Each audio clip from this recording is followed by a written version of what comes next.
du concret. On part en Camargue maintenant, où l'on continue de vous en faire découvrir les traditions et les grands espaces. Et aujourd'hui, on va vous parler des célèbres manades. Vous savez, ces troupeaux de taureaux dont certains participent ensuite aux célèbres courses camarguaises. C'est un rendez-vous très couru de la région. Alors, on est allé à la rencontre d'une famille d'éleveurs qui fait ça depuis des générations et des cavaliers bénévoles qui les accompagnent. C'est avec Manon Harib, Émilie Cisarol et Frédéric Fontaine.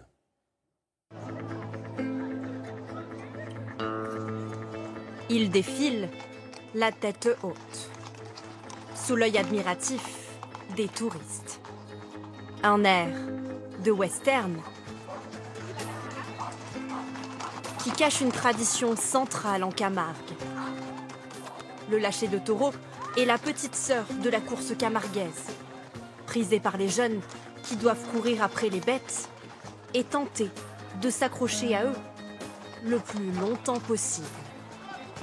Depuis petit, on attrape. Et puis pour nous, c'est devenu une passion. On y passe tous nos week-ends, on travaille pour avoir nos week-ends à faire ça. C'est une religion après. C'est dangereux, mais après, toute passion a des risques. Nous, on joue avec notre vie. On peut mourir à tout moment. Mais bon, l'adrénaline que ça procure, c'est énorme. En Camargue, les traditions sont nombreuses. Mais c'est sans aucun doute les taureaux qui mènent la danse.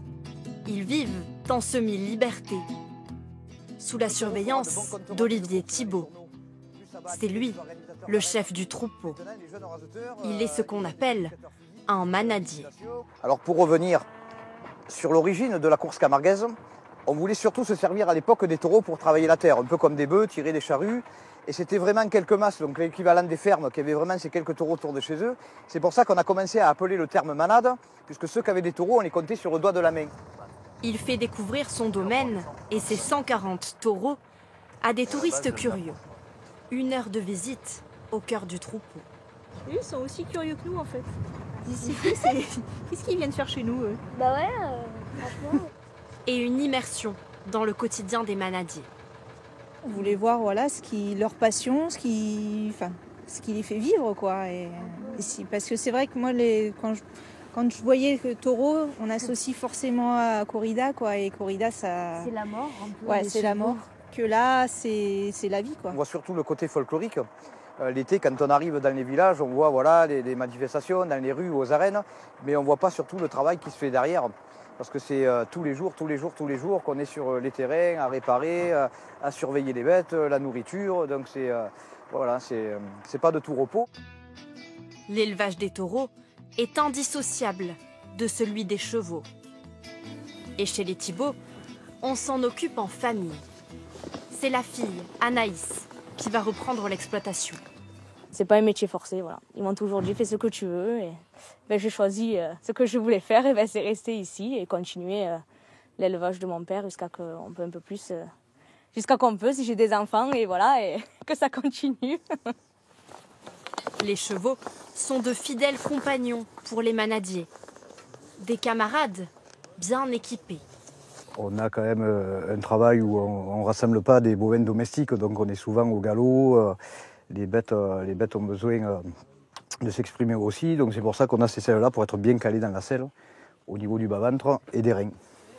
Mais un manadier ne travaille pas seul. Il est aidé par les gardiens du troupeau. Tous portent l'habit traditionnel camarguais. Quand on a besoin, on nous appelle et on vient. On va dire qu'on est amateur de la manade. Donc on vient bénévolement pour le plaisir.